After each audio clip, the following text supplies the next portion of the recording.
Good morning and welcome to those of you who are watching us live this morning. And also I can now go ahead with introducing today's webinar, which is being organized by Europe Direct Core Platform as part of a series of initiatives which we are organizing in order to inform the business community primarily about various European initiatives which have an impact on their businesses and also on the well-being of citizens in general. Today, I am very pleased to be able to discuss this very important topic, which is Malta's Recovery and Resilience Plan. And we have with us a very esteemed panel of guests who will be sharing their knowledge and their insights about this topic. Starting off with the Honorable Dr. Stefan Zrinzo Azzopardi. Good morning. Dr. Zrinzo Azzopardi is the Parliamentary Secretary for EU Funds within the Office of the Prime Minister. Going on to Alexandra Zammit, who is the European Semester Officer within the European Commission representation here in Malta. Also with us is Mr. Joseph Farrugia, Director General of the Malta Employers Association, and last but certainly not least is Helga Ellul, Ms. Helga Ellul, who is the President of Core Platform. Good morning, everyone. Thank you so much for finding the time to be with us. Helga, may I perhaps invite you to deliver your introductory remarks before we proceed? Okay, good morning to all of you, and thank you for attending this webinar. As you all know, earlier this month, ECOFIN, which is the EU Council of Ministers for Economic and Financial Affairs, approved Malta's Recovery and Resilience Plan. Following this now, Malta will start receiving grants, which will enable the implementation of their respective investments and reforms. We are very pleased to have with us today a very esteemed panel of speakers, which was just introduced by Roberta, who will discuss these reforms which will obviously impact the Maltese economy and the Maltese business community, but more than anything, in turn, the well-being of society at large. The plan incorporates a total expenditure of 345 million euro, out of which 360 million are Malta's grant component for the Next Generation EU. 54% of its total allocation is related to climate-related expenditure, whereas 26% of it are focusing on digitalization, making our plan actually the greenest plan that the Commission has so far approved. The planned reforms seek to address various challenges, including those identified in the EU's country-specific recommendation. And here of particular note is the fact that the plan seeks to address climate change through enhanced energy efficiency, clean energy, the circular economy, and more sustainable transport, which is an issue obviously here in Malta. Moreover, the plan aims to implement the measures necessary to address the weaknesses identified by the Financial Action Task Force, which is a global money laundering and terrorist watchdog, in the hope that Malta will be able to move out of the grey list. Now, during her visit to Malta last month, President von der Leyen emphasized that this plan, part of the EU recovery plan, seeks to reshape our continent for decades ahead by making the European Green Deal a reality through this investment. It is, however, to be noticed that the disbursement of the funds is linked to the achievement of milestones. Last but not least, President von der Leyen underscored the fact that the reforms and the investment are first and foremost built on trust. Trust in free and independent media and in the independent and efficient judicial system, amongst others, which makes business and investment thrive. It is only by working together towards achieving our common goals in a fair, accountable, and transparent manner that this trust can be rebuilt and our common milestones achieved. So we need to go for achievement. So I look very much forward to our speakers and to our panel discussion on this subject. Thank you very much. Thank you very much, Helga, for that introduction, which will set the tone now for the discussion which lies ahead. I'd like to now invite Ms. Alexandra Zammit from the European Commission representation to actually give us an overview of what the EU's Recovery and Resilience Facility actually is. Thank you, Roberta. Thank you, Helga. And good morning to everyone. I'm going to try and not to be too repetitive because Helga already presented quite a broad introduction, but I will try and go through it very quickly. I would like to share my PowerPoint if that's okay, Roberta. I'm not sure. It's been disabled by the host, it's telling me, so I need to, if you don't mind. Oh dear me, this technology. If not, I'll do it myself, don't worry. I mean, as in I'll just speak off the cuff. Go ahead, it should be fine now. Perfect.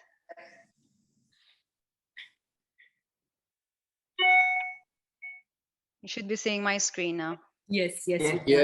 Yes, fine.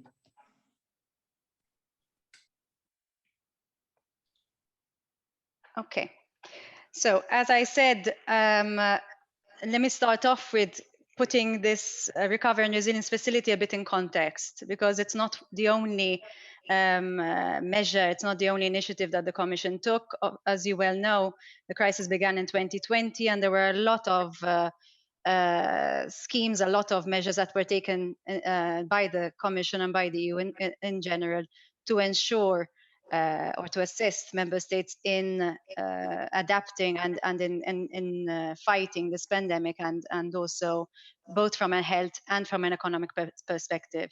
So just to give you a brief overview very quickly on the health side, you might know that there were schemes in place for the procurement of the vaccines, but also the supplies of medical equipment and medical protective gear. Also on the economic side, there were other measures that were taken into account. For instance, you well know that there are strict rules for deficit and debt criteria, and these were temporarily suspended through an escape clause in exceptional circumstances, so as to allow governments to fully assist their member states, their countries in this pandemic. As in the recession that we had 10 years ago, state aid rules were also suspended in order for this support to be given. A SURE scheme was also set up. SURE is a 100 billion euro support for the unemployed to ensure that people are retained in employment, particularly. There was also a lot of flexibility given for unspent EU funds that go beyond the RRF. So anything that was not yet spent on any funds could be transferred between regions, between different funds, so as to be able to prioritize the needs of the member states. And then also direct EU funding to help the support system. Of course, this was a part of what was done. And then back in April 2020, the Commission also came up with the idea of having a specific fund for the recovery. So beyond the MFF, the normal multi-annual financial framework that accounts for about 1.1 trillion euro, the Next Generation EU was set up, which accounts for 750 billion euro. This, of course, was allocated between, but I will get there, between grants and loans, and allocated, of course, between the member states. The main aim of this, of course, was to assist the recovery, assist the countries to address the issues of the pandemic, but also to look towards the next generation. So in doing so, to look towards a way in which we can provide an economy that is fit for the next generation, that is supportive of the environment, of the digital technology, but also of education, training, and research and innovation. So just to take you through the main features of this facility. So on the functioning, as Helga rightly pointed out, this is a performance-based instrument. So it's quite different to the normal funds that we are accustomed to. It's not really one that you spend the money, invoice the Commission, and the Commission refunds. the payment, it's one really based on the achievement of milestones and targets.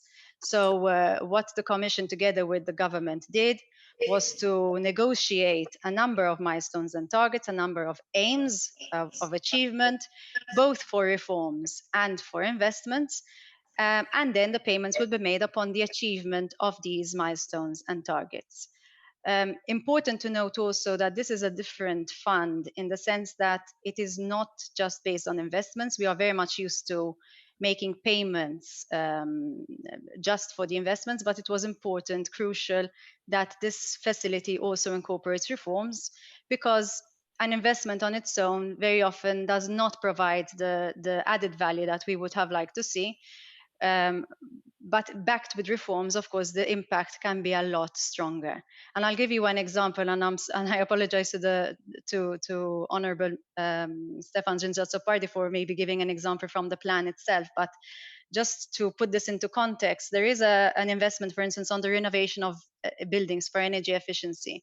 Now, this in silo can, of course, work, but it's much stronger to have this together with a reform, a long-term strategy for the renovation of buildings that will also incorporate training to ensure that there are the right skills in the construction sector to be able to provide for this investment. So here we also looked at complementarity between investments and reforms as much as possible. As you know, as a rule of thumb, most of the recovery and resilience plans were submitted by the 30th April. This was no strict rule. Malta submitted it a few weeks later in July, but there was no problem with this. The reporting will be done twice a year in the framework of the European semester, which is a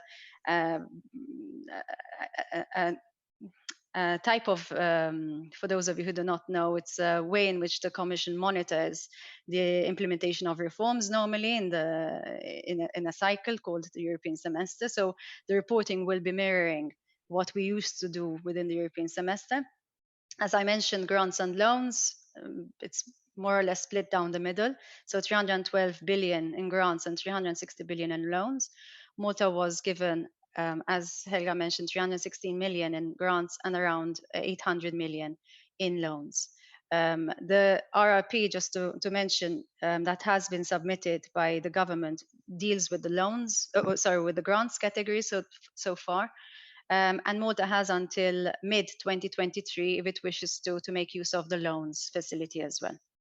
The allocation key was based on an agreed computation by ECOFIN, so the Ministers for Finance and Economy, and it's based on two parameters, primarily the economic situation prior to the recession, but also the impact that this crisis has had on economic activity.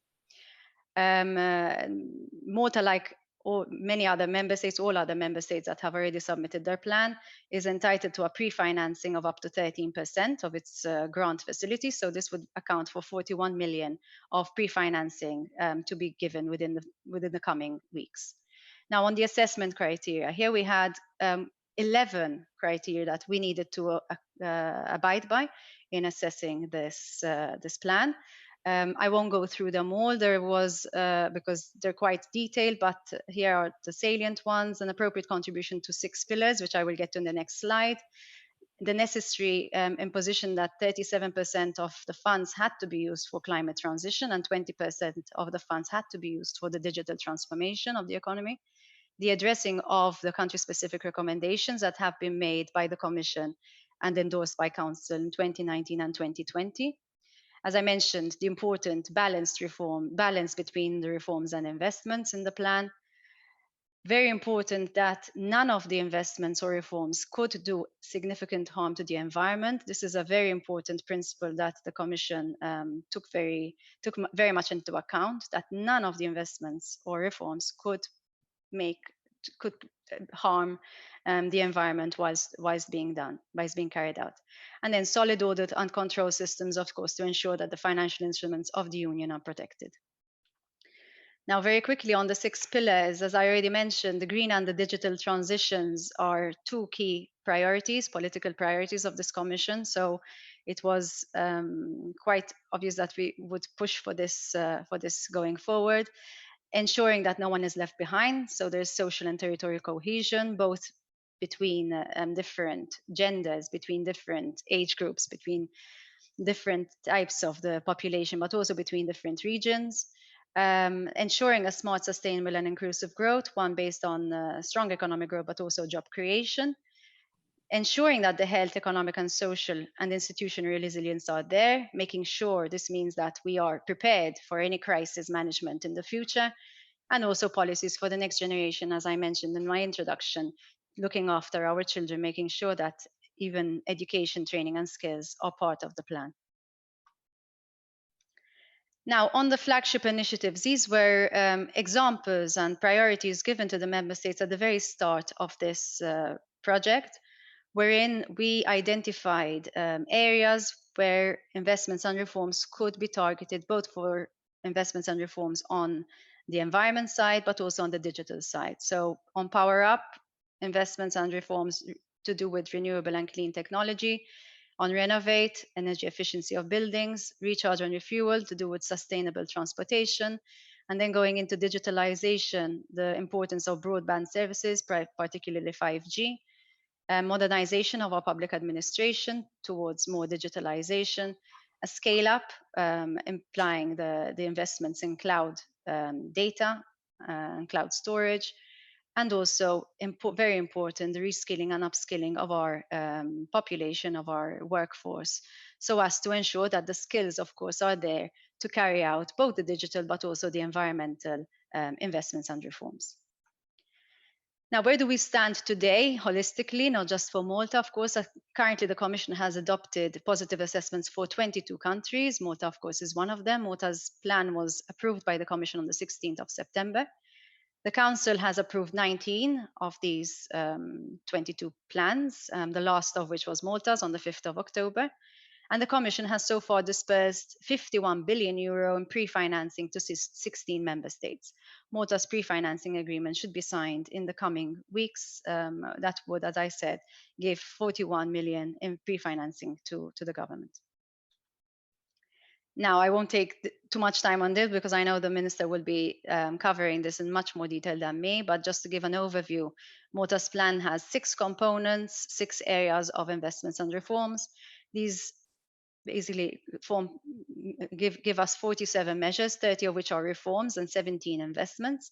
There are 138 milestones and targets that will be monitored right until 2026, and 360 million in grants have been allocated to Malta. Now, where we stand at the moment in terms of the steps that have been taken. So as I mentioned, now the first 3 parts of this slide show the adoption phase. So this has already taken place. What's coming now, as I mentioned, is the signature of the financing agreement.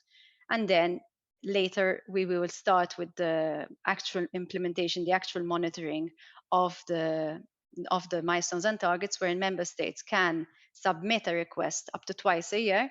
The Commission will have 2 months to assess that request, and then following that, the disbursement will take place, of course, after a discussion with also committees within the Council.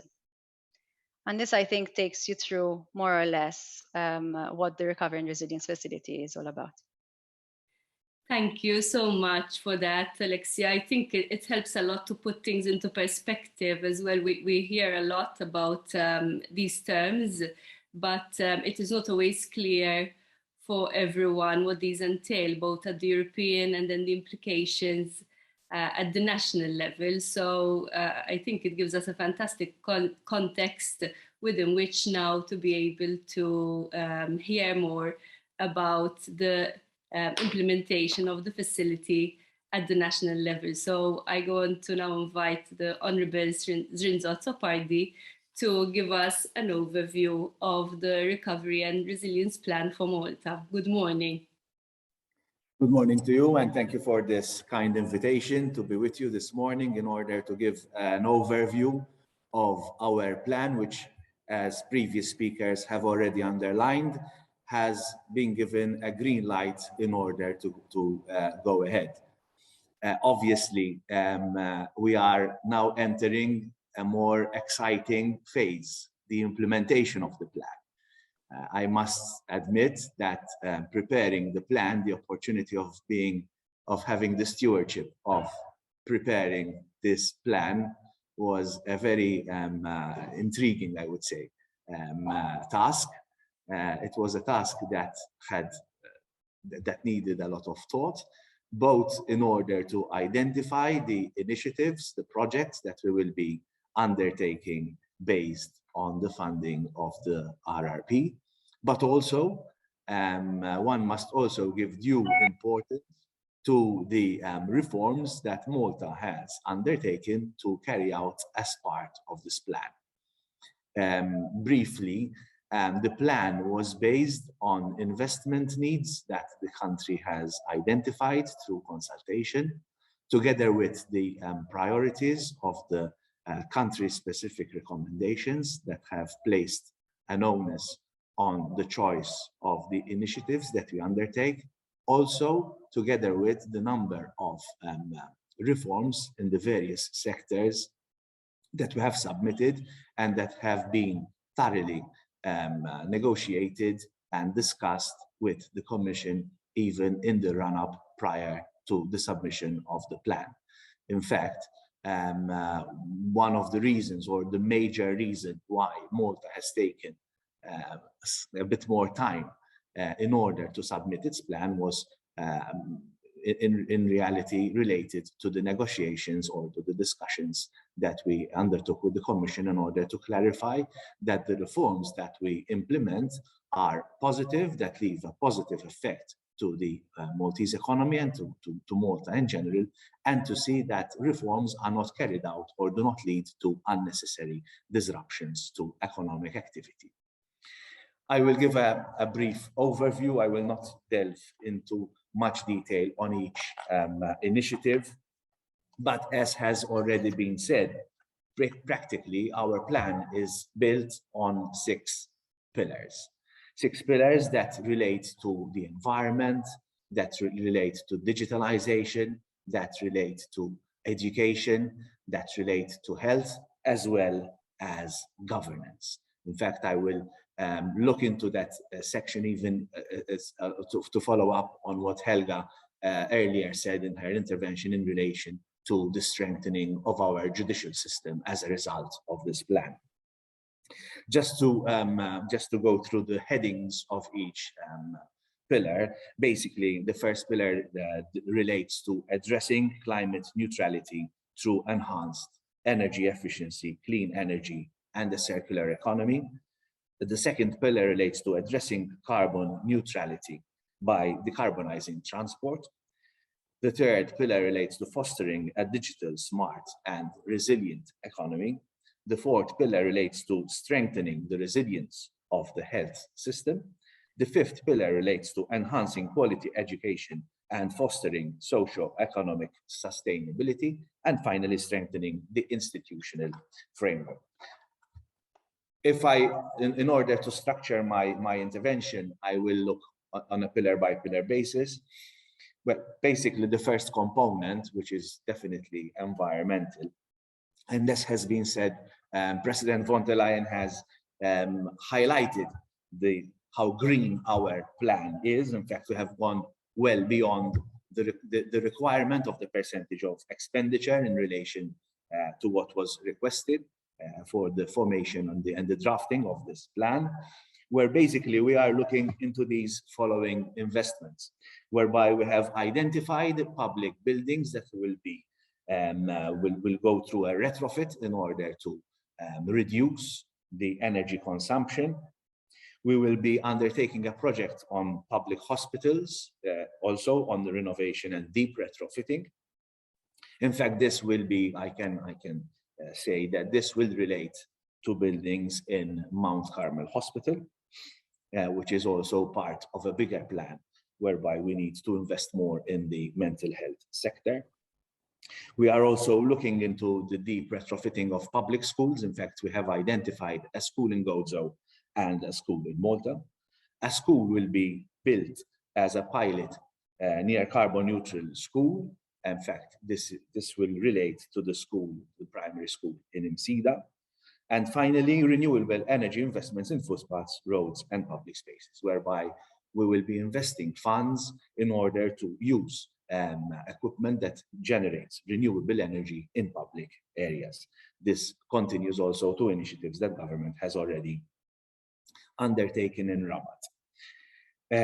With regards to the reforms, we have submitted two very important issues related to a long-term renovation strategy as a key action of Malta's efforts for clean energy in view of the 2050 goals. And the second reform relates to the forthcoming construction and demolition waste strategy, which is definitely one of our major challenges that has been identified for quite some time. I must underline that implementation does not relate only to the projects. This is one of the major differences between the projects that will be carried out under the RRP as opposed to projects carried out under the multi-annual financial framework, whereby projects in the multi-annual financial framework will normally the Commission and the institutions look into the fact that you spend your money well, you spend it according to the regulations, that projects are carried out according to the existing governance requirements. But in this case, we will not be scrutinized for carrying out only the projects, but also that we carry out the milestones tied to each reform that has been submitted. If I go on to the second component or the second pillar, this relates to carbon neutrality, whereby here we are looking at initiatives in order to reduce carbon emissions.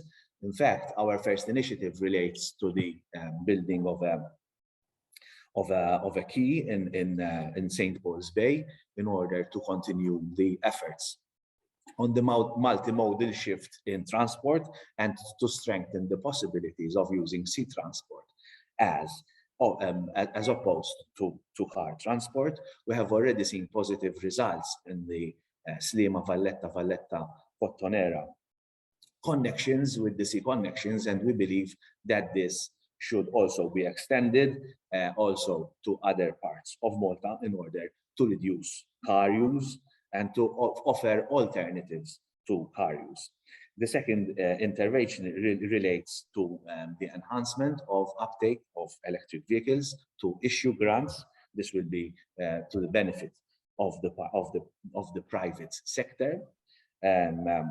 We will also undertake a process of decarbonizing public service fleet, whereby cars used by the public service will now go to green. In fact, this also ties with what my colleague has recently declared, my colleague Minister Aaron Farrugia, in relation to eco and green procurement. And in relation to that, government has made it very clear that in relation to transport of public service cars will go to green, and we will also be financing the shift to in the bus fleet in order to see the electrification also of public transport. So one can note that we are also addressing the issues related to transport. In fact, we have in the reforms, there are a number of issues whereby we are talking about sustainability of the public transport and also the reduction of emissions and other related objectives.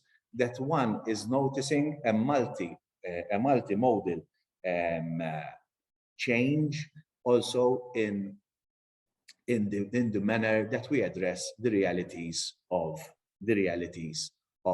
transport in general. Just a quick note in relation to the previous pillar.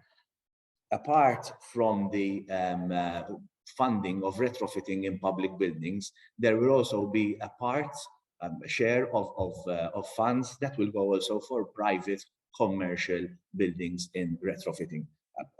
I did not make reference to that, but that will also be included. I will move on to the third component, which relates to digitalization. Here we note that government is highly committed in order to strengthen the issue of digitalization, and we need to strengthen by investing in the digital backbone of government. In fact, that is the first primary investment that is being put into this matter.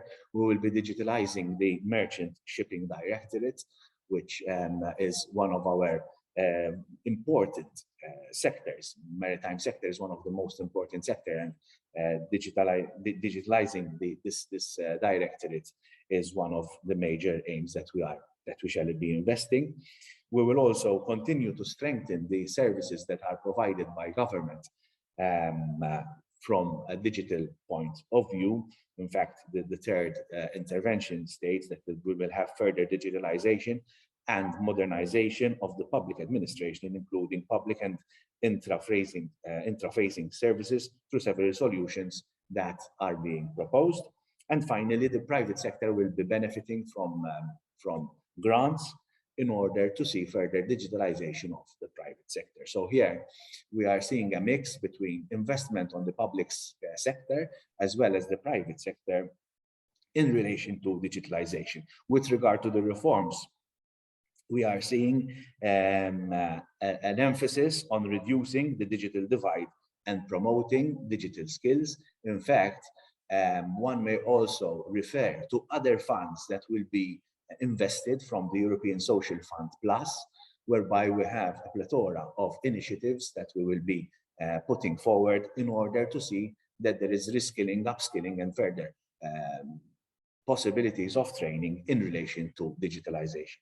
In fact, I underline in various opportunities that the digital transition, particularly the digital transition, has to occur in a manner that it doesn't leave anyone behind. And we have to be very careful in order to see that the digital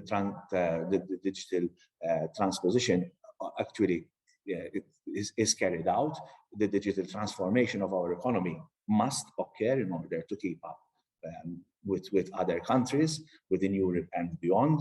But we must see that particularly our workforce, both people who are already within the workforce as well as our up and coming members of our workforce, have the necessary skills. We cannot allow to have a digital divide that is growing, and that has to be one of our major investments and major investments in all of this. We will also be finalizing and implementing Malta Smart Specialization Strategy, which is also intimately tied with this sector. The fourth pillar relates to resilience of the health system. Now, we are very proud of our health sector in Malta. We are one of the very few countries that offers free healthcare to everyone, but we need to continue to invest in this sector to ensure resilience. And to this effect, we will be building a new blood, tissue, and cell center in Malta, which will also be an opportunity not only for enhancing our already very good and high level health services, but this will also be an opportunity for research, medical research in Malta. Furthermore, we will be enhancing the resilience of the health system by digitalizing a number of aspects, namely the pathological function, the outpatient facility, and we will also invest in more state-of-the-art radiotherapy facilities and equipment related mainly to oncology. I will move on to the fifth component, which relates to education, whereby the major challenge that has to be addressed, even as a result of the country-specific recommendations, relates to taking more initiatives to reduce early school leavers. This is one of our major challenges as an island. We need to have more students, more youths to continue to study, and we need to, as part of our reforms, yes, we will have to take further action to this effect. In fact, if I were to give a brief overview of the reforms, they relate to strengthen early school leaving prevention measures, strengthening skills development and recognition, with a particular focus on low-skilled adults, developing new education pathways towards inclusive and quality education. We will also be looking into implementing an effective education policy monitoring system in order not to implement policies, but also to see that the policies are achieving the ends for which they are being published and implemented. Furthermore, we need to ensure reinforcing the resilience of the labour market, and this also relates to gender equality.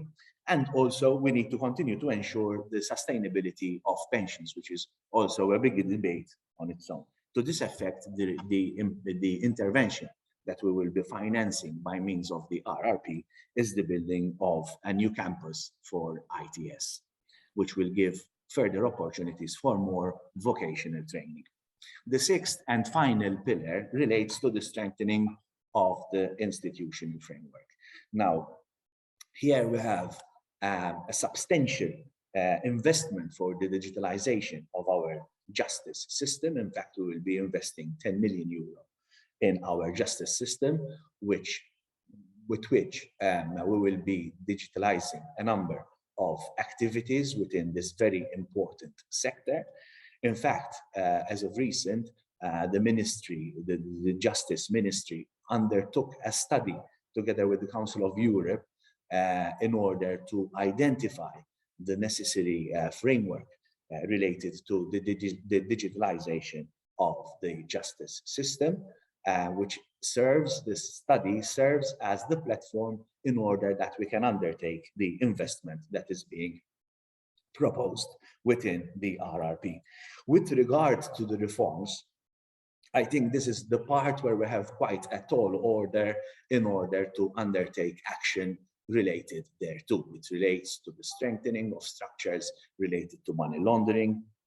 It relates to the continued transfer of prosecution from the police to the Office of the Attorney General, the strengthening of the Asset Recovery Bureau. These are reforms that continue to build on reforms that were undertaken during 2020, whereby we have seen a plethora of important amendments and constitutional amendments related to the appointment and removal of the judiciary and other important appointments, such as the appointment of the Commissioner of Police.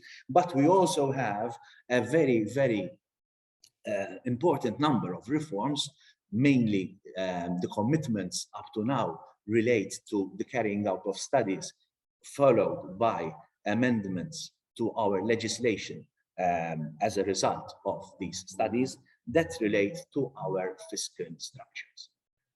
In fact, we will be undertaking studies in order to combat aggressive tax planning, which is one of the most important aspects that we are undertaking. It relates also to specific transfer pricing legislation, whereby that shall also have to be addressed. Moreover, studies will be carried out on the movement of inbound and outbound payments related to interests, royalties, and royalties and dividends, in order to understand further certain movements of these payments, what happens, as well as the spontaneous exchange of information in relation to anyone who acquires citizenship under the program. So basically, those are the initiatives that will be carried out.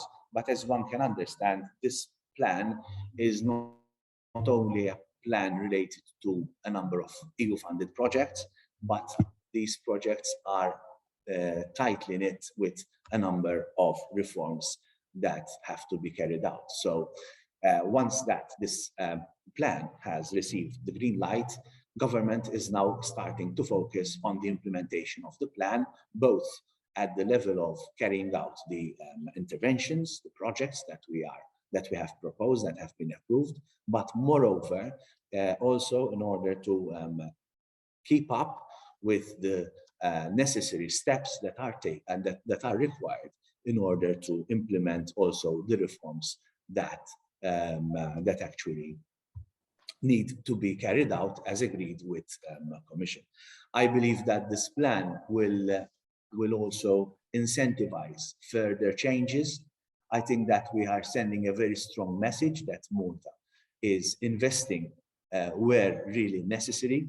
We are investing not only in order to see that we have a strong recovery, economic recovery, but we are sending a very strong message that Malta is committed to seeing a transformation, a transition to a greener economy, as well as to an economy that is digital.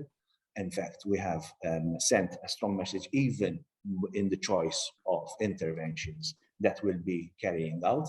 And I strongly believe that this plan shall also incentivize further action and shall also be a part of a bigger picture that government will be undertaking in the years to come in order to ensure that we have a green recovery, a digital recovery, furthermore, in order, particularly with regard to the changes that are required in relation to the green transition, that we will be on the right track in order to achieve the 2030, 2050 goals in relation to carbon neutrality. But I believe that this plan shall serve as an important part, not only because of its interventions, but also as the sense of direction that it will offer for time to come. Thank you very much. Thank you very much, Dr. Zrinzo Azzopardi, for that very comprehensive overview of our national plan. It's very interesting to hear about the investments and the reforms that are planned in the different areas. And I would like to now open, in fact, the panel discussion so that together we can react to what you have just shared with us. Perhaps maybe I can start with you, Joe. We haven't heard from you yet. What's your initial reaction to what the Honourable Zrinzo Azzopardi has shared this morning, but also within the context as well of what was said in the previous presentations? You're muted, Joe. Okay. Well, having heard the previous presentations, I think there was a very good exposition of what the RRP implies for Malta. What I find particularly striking is, first of all, it is a monetary injection into the economy, but as has been said, it is linked to the achievement of targets. And this means that we all have to work together. That is government, the private sector in particular, and other stakeholders in order to be able to achieve the targets that are connected to this reform and recovery plan. And certainly it dovetails with national priorities. Therefore, although it is meant to be a relief to EU member states with respect to the COVID, okay, therefore to try to stimulate a recovery. However, the priorities of the funds are also in sync with Malta's national priorities, irrespective of the pandemic. Therefore, I would say that the priorities of having a greener economy, digitization, education, and even the reform of the judicial system in order to strengthen our governance structures, in themselves, they are not related to the pandemic. But we all know that even if we did not have the pandemic in 2020, however, these are still important reforms that are necessary for our society. Therefore, I would say that first of all, the amount of over 300 million will certainly be an injection into the economy, which would lead to, and I've seen the reports, an expected growth of the economy themselves, okay? But rather than being an injection, I think they will also serve to transform the economy. Therefore, if we have funds that are being allocated, 26% of the funds will be allocated to the digital transition, certainly those funds will help towards the necessary transformation of the economy. And this, of course, then links to the human resource dimension, as the minister rightly pointed out. He mentioned the phenomenon of early school leaving in Malta. And definitely what we need is to utilize these funds, and together with other government initiatives, of course, to try to reduce as much as possible the incidence of early school leaving. Now, I understand that, in fact, in all of them, when we talk about digitization, when we talk about greener economy, when we talk about governance, all the funds in the world are not sufficient on their own to guarantee success in the implementation of these programs. Okay, therefore, I say that they have to be accompanied as well by a change in culture. And to this effect, we need to engage as much as possible civil society as well. For example, we are seeing governance is not just a matter of having a better building to house the Attorney General, okay, but it is also, it is not about laws, it is not even just about enforcement, but ultimately it is about a culture that when you abide with legislation, when you are honest in the way you conduct business, you do it because it's the right thing to do. It's the right thing to do for you and for the rest of society. The same with the greening of the economy.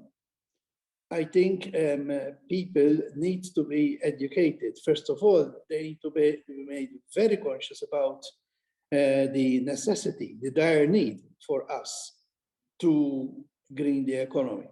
Not just because there are EU targets, which are there, of course, okay, but because we are part of the global society, and everyone needs to contribute to prevent the deterioration of the global environment. And by global environment, I mean our own environment as well. People need to be aware that if, for example, our summers keep heating up, it is not just something which is affecting other countries, but, for example, our tourism product will be affected as well. And therefore, we need as much as possible to have programs to reach out to the man in the street. Hence, I would say I would include this as part of the social dimension of this recovery and reform program. Of course, the initiatives that have been mentioned, I have not gone into the initiatives themselves because they have already been mentioned by the previous speakers. So we know what they are. Okay, so certainly many of them, if not all of them, are commendable and certainly doable. But we need, as I say, to involve. These need to be implemented together with the private sector, and to have a level playing field amongst the players in the private sector. So I will imagine numerous tenders will be issued, which will involve various companies, okay? And the manner in which the funds will be allocated to different priorities will, of course, entail also investment and even training activities by the private sector. So I would say that this is a priority in itself. Okay, but otherwise, yes, the move towards the decarbonization of transport, including private transport as well, and the digitalization of government services, okay? The strengthening of and the digitization of the merchant shipping directorate. So those are all initiatives which one will look forward to, okay? And hopefully will enable us not just to address the problems that have been faced because of the pandemic, but also to address the dire need for the transformation of our economy. Thank you. Thank you very much, Joe, for that. In fact, building on what you're saying, I believe the plan, the local plan, also addresses a number of country-specific recommendations. Exactly. Correct? So which do not necessarily emanate from the pandemic. I don't know who would like to react to this.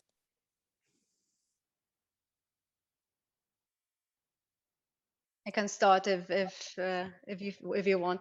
I fully agree with Joe's intervention. For us, the importance of making this plan owned by government, because government proposed it, but also by civil society and by all stakeholders is fundamental. It was not one of the criteria in assessing the plan, but it's part of the regulation. The importance of consultation and also the importance of communication following the adoption of the plan. So the importance of, yes, having all stakeholders partake in the implementation of it is crucial to ensuring that this is successful, that the implementation is successful. On specifically on whether the plan deals with the pandemic or other issues that were there, other structural problems that existed. Yes, the plan was mainly there to address both. The health component is very much directed towards the resilience of the health sector, which is a COVID issue, but also maybe a Brexit issue, because when we speak about the creation of a stem cell, of a cell, tissue and blood center, this was also, to my mind, at least partly also due to the effects of Brexit and the fact that Malta needed to be a bit more independent in providing certain services rather than be dependent on countries that maybe now are harder to access. So it's extremely important to make sure the health sector is resilient, can stand on its own 2 feet, but also to make sure that other bottlenecks to growth that we have identified along the years that maybe have not been completely addressed so far are taken into account. Early school leaving, lifelong learning, not just early school leaving, with the creation of an e-college that is in the plan as well, will help to create better skills and address the needs of employers as well. But also, as we were saying, the need to look to the future to make sure that we are not producing in our economy in a way that will harm the production in the future. So looking towards green, looking towards more efficient ways of production through digitalization, through research and innovation, and ensuring the capacity and the productivity of our economy is more sustainable. So I think that was mainly the scope of this plan, of this facility. Thank you for that, Alexandra. Helga, I can obviously fully agree with what Joe said and even now what Alexia said. But for me as well, it's a very, very ambitious plan. And like said, I mean, it's based on achievements, so which is very, very important. So it's not money being given just because we had planned it, but only if we achieve it. And that government has set out its plan, but it cannot do this plan alone. There is no way. And like Joe said, it is a very, very important culture change. And that doesn't happen overnight. And I think especially a bit, I don't want to be negative, but in the way in Malta, things are always very short-term planned. I think this is longish term. This has to contend. You can only change something like that when you are continuously preach it, live it, and live it. Have role models to it, and not just nice talking, and this can only work with a big involvement of the business community and civil society. And there again, I mean, I think the pillar of everything is, in every aspect, is education. I mean, wherever you go, and it doesn't start only with education at school, and we have our problem with the early school leaving, and I don't think studying longer is actually the way out. I think it's more trying to see what these youngsters already bringing them closer to business can achieve in business, and getting them closer together so they know the way forward where they can find their slot in the economy rather than schooling. We spend a lot in education, but the outcome is actually not what we should get from our money. So I think what is one of the things as well is we are aging people, so we have to look at our pensioners to make them longer active, which is, I think, one of the parts we are looking into, because I mean, today with 60 years, you are not old. You have a lot to give, and you want to give, and you have a better pensional age and live longer. But also, but also the people in employment. This is what's worrying me today more than anything. We have people today in the workforce, which we already know will not be able to fulfill in 3-5 years' time the jobs required. So if we don't look very serious in upskilling our existing workforce, and that can only be done with the private industry, and have this good communication, we will have problems of not having the skills, the people available, because the ones we have are not ready for it. And the ones who are not ready for it will be then left outside, and we have these bigger gaps. So if we don't immediately start on the existing problems, the problems will become bigger, not less. And I think that only can work for government if it works very closely with business, because the implementation is out there in the business world. So government, yes, with the right investment, with the nice reforms, but then the actually happening is out there in the community and in business. And I think that is what is my sort of thing to government. Please work as close as you can with all the stakeholders involved. Thank you for that, Helga. Thank you very much. Dr. Zrinzo, Azzopardi, just to build on what Helga said, and also the previous interventions. It looks like the plan in terms of investments is primarily focused at the public administration, but there are other investments which are perhaps in the pipeline, which are more geared towards the public sector, which do not necessarily emanate from this particular plan, but from other instruments which need to be seen as well in parallel if we're looking at a fundamental shift and transformation of the economy, because at the end of the day, it's true this plan is going to bring 316 million to our economy, which sounds like a lot of money, but if we're looking at deep transformation, it is not enough. So we need to also be utilizing different instruments. Can you tell us a little bit about that? But before going to your question, I would like to react to the previous comments, particularly the necessity to continue our ongoing discussion to understand what needs to take place and how it is best to address the realities of our country. I think that this webinar has also served not only as a platform in order that I can make a presentation as to what the plan is all about and create awareness of this plan, but it is also a means of instigating a very important discussion about the way forward, particularly not the 17 interventions that we will and initiatives that we will be carrying out, but also on the fact that this plan relates to reform. And reform is an ongoing process. And a lot of the reform that is being that has been included in the plan requires a concerted effort. Furthermore, it also reforms and changes needs also an element of change management. And in order to carry out all this activity, yes, we need to work closer and understand each other better.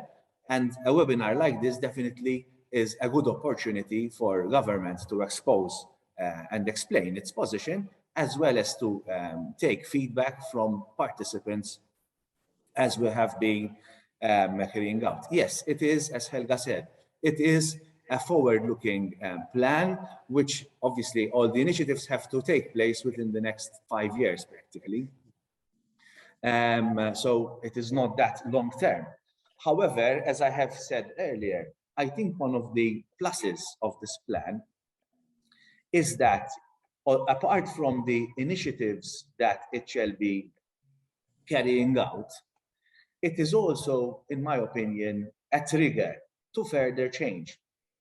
In the sense that, let us take, for example, the deep retrofitting of buildings. The fact that government will be investing in the deep retrofitting of buildings, it means that government shall go to tender, it shall go to the private sector, it shall purchase the necessary services from the private sector, and it shall also lead the private sector to have a critical mass and to acquire all the necessary know-how in order to be aware and readily prepared in order to carry out these works, which are the new technologies in building that our country needs to carry out. It is pointless to say that we need to have buildings that are more energy efficient when the sectors involved in construction, for example, or the companies involved in these sectors are not fully conversant with the technologies that are necessary in order to carry out this change. So this plan cannot be taken as a one-off. In my opinion, this plan is leading on to further change.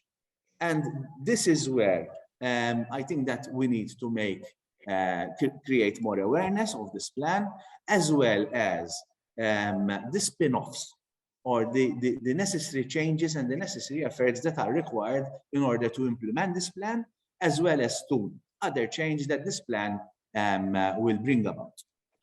Going to your question, yes, when we were preparing this plan, we did not look at the RRP as a standalone, but we looked at it as part of a wider picture as with regard to EU funds.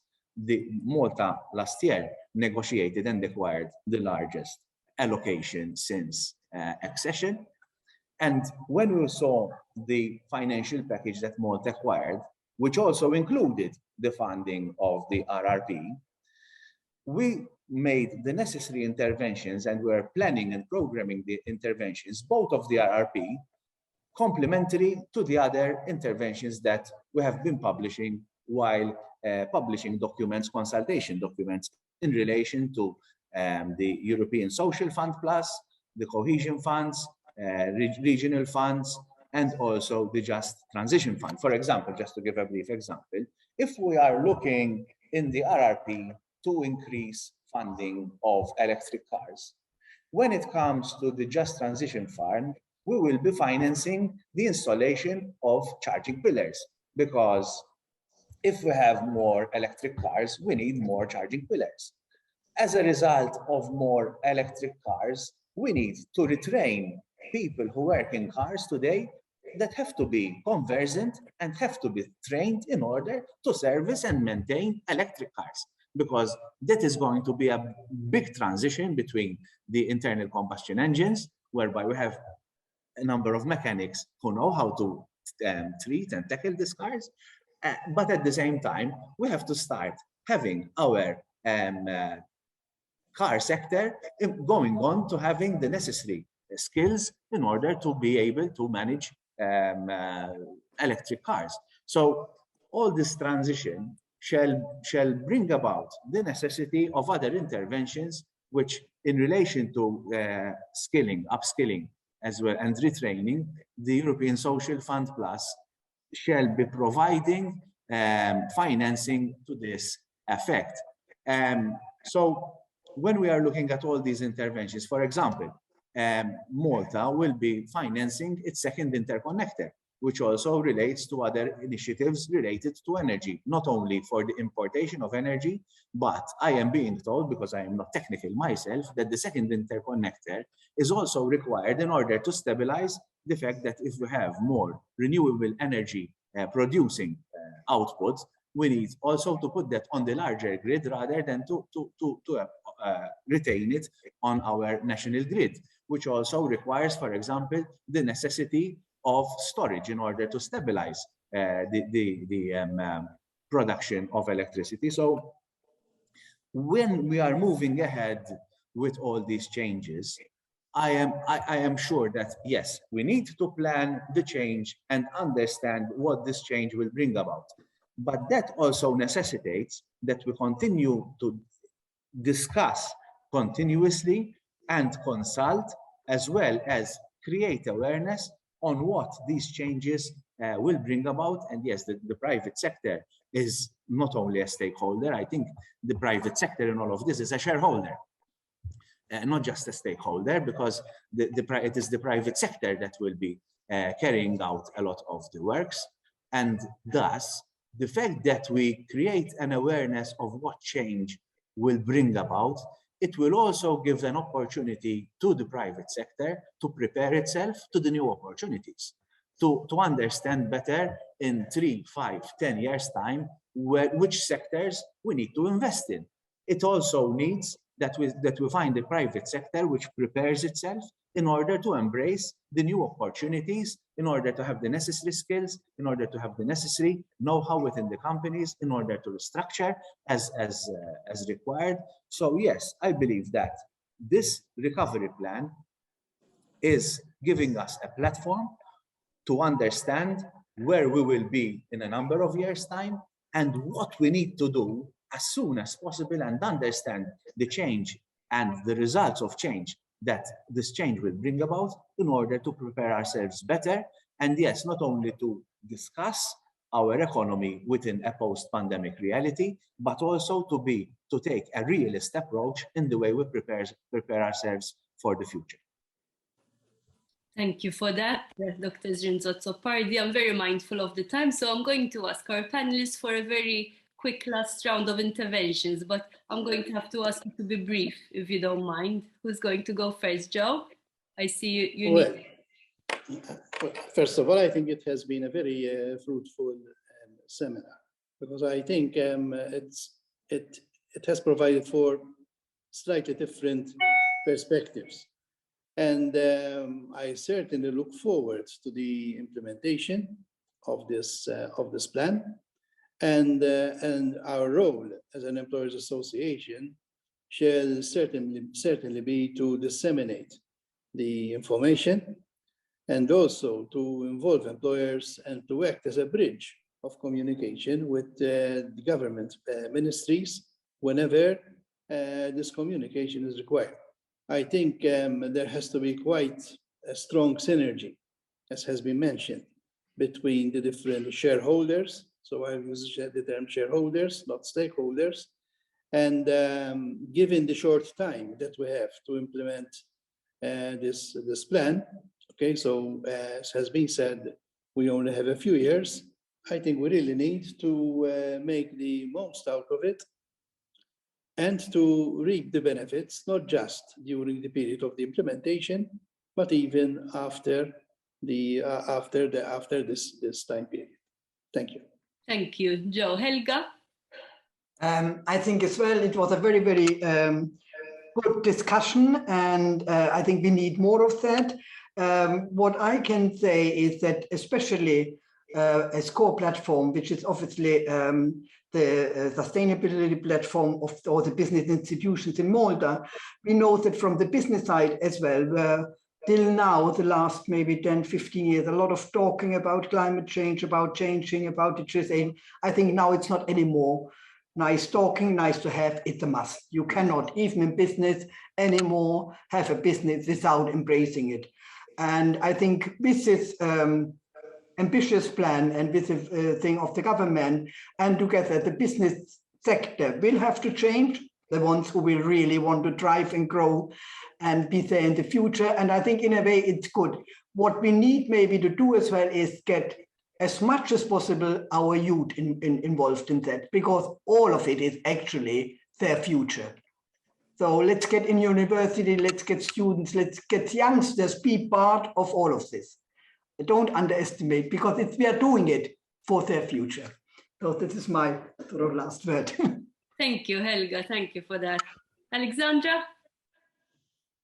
Firstly, I would like to thank you for the invitation. It's always a pleasure to be able to communicate about these funds and facilities that, together with government, of course, the Commission supports. I reiterate everything that was said, particularly Joe's statement where he said that this is an injection in the economy, but it's not just about that. The importance of having reforms tied to investments cannot be forgotten. The importance of going forward to ensure that this injection is not just about the 360 million, but can be a jump towards various other initiatives taken both locally and as well by other EU funds that can support this transition. Thank you very much for that, Alexandra. And on this note, Dr. Zrinzo, Azzopardi, may I invite you to share your final thoughts? Once again, I thank you for this opportunity, and I look toward other opportunities for more discussions with your organization. This is the second time that we had a very, it's the first webinar, but it's the second time that we've had a very vivid conversation about this aspect of the recovery and resilience plan. Yes, I believe that we need to communicate further what this recovery and resilience plan will mean for Malta. We cannot just look at it as an injection of funds and a number of projects that will be carried out with the funds that we have acquired, but we have to look at it as a part of a plan to forge our way forward in order to be able to address the challenges that we already have today, but also that the challenges that the future will bring about. I am very well convinced that this plan shall also act as a trigger towards further change, and it will also act as a trigger to further opportunities, which I am certain our dynamic private sector, the Maltese private sector, will embrace the new opportunities. Malta has always been resilient and also always has managed to move ahead because we always had a private sector that has always read correctly the sign of times. And I am sure that the private sector will rise to the occasion even now.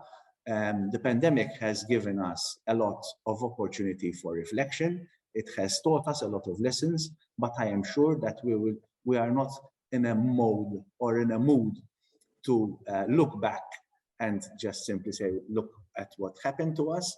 But I believe that the spirit that is growing within the private sector is, let us look ahead, let us look at the new opportunities, let us understand where we have not made our mark completely. But I am sure that together with the intervention of government to assist where necessary, to discuss and to decide, because at the end of the day, government is also about taking and making decisions, that I look ahead in order to seeing a more economy that grows, that we start once again to having further creation of new opportunities, to having better jobs, better working conditions, but also to see that we have a strong transition to a greener economy, to a digital economy. But I am sure, and I think our greatest challenge in the implementation of all of this is to see that we have transition that leaves no one behind.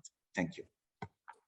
Thank you so much for your very frank and generous contribution. I thank all the panelists, and also I invite our viewers to follow our Facebook page, which is your direct core platform, through which we will be sharing further webinars and broadcasts in the future. Thank you so much. I wish you all a good morning. Thank you.